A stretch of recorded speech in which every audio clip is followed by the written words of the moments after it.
You sound great. Okay, great. So my name is Juliette Vogel. I'm the Assistant State Physical Anthropologist here at the DAHP. I was hired a little over 6 years ago to assist the department's state physical anthropologist with the state's caseload of human skeletal remains. And since then, I've worked on over 300 human skeletal remains cases across the state. Let me actually go ahead and put this in full screen mode. Okay. So my hope today is to demystify what happens when you encounter human remains during the course of your project. First, I'll give you a little background on the passage of Washington's human skeletal remains legislation in 2008 and the effects it's had on reporting of human remains. I'll follow that up with a description of the step-by-step process DAHP will follow once human skeletal remains are encountered, as well as financial solutions available to your client to help offset the otherwise expensive costs of remains recovery. Finally, I'll discuss the necessary follow-up that you'll need to do once remains recovery and disposition have been completed. And I'll go ahead and leave questions until the end if folks have any. So in 2008, Washington State passed legislation governing the discovery and chain of custody process for human skeletal remains on non-federal and non-tribal lands. This was done primarily in an effort to better protect both Native American and pioneer burial grounds discovered during ground disturbing projects throughout the state. The law outlined a streamlined process wherein there would be clear communication between county coroners and MEs and a newly hired state physical anthropologist who worked at the DAHP to determine whether remains were forensic or non-forensic. If forensic remains would stay, actually let me go back a slide. If forensic remains would stay within the county's medical legal jurisdiction, forensic remains typically date to within the past 50 years, although there's always the possibility of historic forensic cases. There's no statute of limitations on violent crimes in the state, but the problem with these is the state's ability to find and prosecute suspects who may have since passed on since the crime was committed.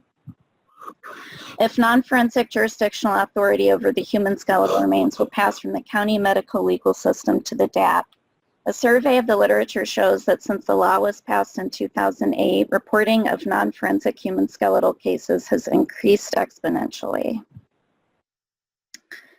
As of the end of last year, the DAHP has processed over 600 non-forensic cases. On average, we get about one case every 4 business days. Most non-forensic cases are Native American in origin, and most originate from the western half of the state. As the western half of the state is more populous, more residential projects are often taking place, and therefore there's more ground disturbance. Although pioneer burials and backyard family burials dating to as recently as 1947 do exist, they are far outnumbered by Native American burials. So now I'll go into more detail about the series of steps that are followed during a human skeletal remains discovery. The first and most important thing to do when you encounter skeletal remains in the field is to confirm that they're indeed human, in case you're uncertain. Take multiple photos of the bones with a scale and email or text them to either Guy or me. Multiple angles are very helpful. Also, let us know where you're working and what the general conditions are like. Are you at a residence? Are you in a deserted field? Are you shovel testing, trenching? Are you in a midden or a sandy beach? All of that is helpful to know.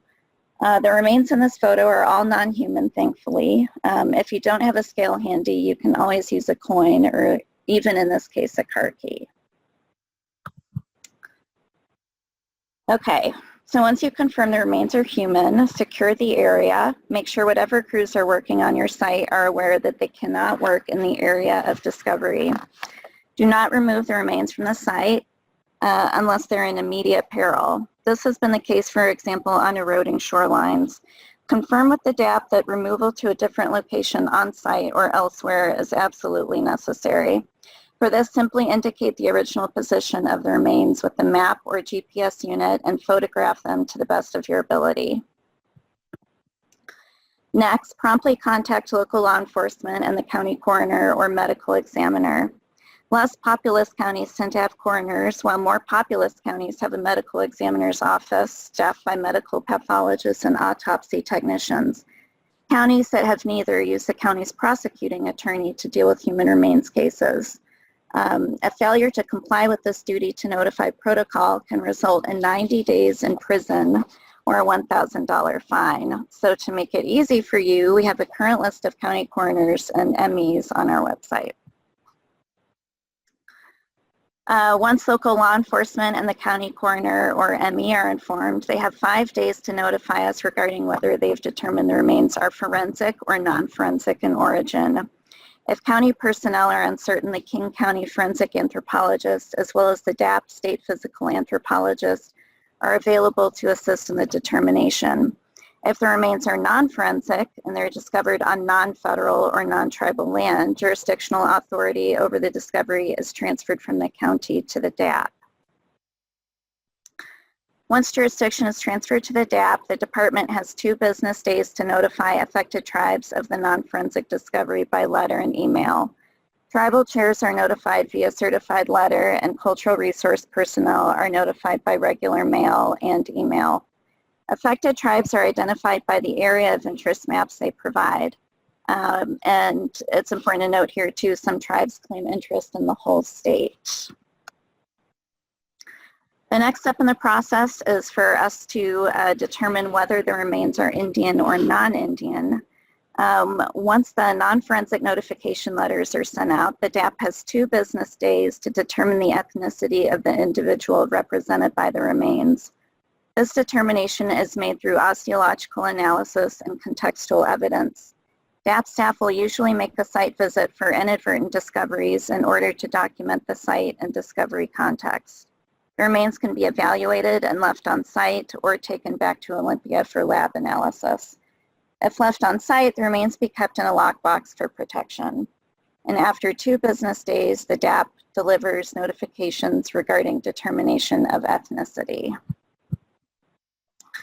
If the archaeological remains are non-Indian and no descendants can be identified, they're buried in a plot donated to the DAHP by Evergreen with Shelley Cemetery in Seattle.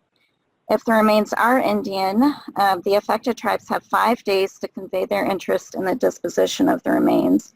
After that 5 days, the DAHP identifies the interested affected tribes and sends notifications to them, calling for a meeting to discuss repatriation and disposition options.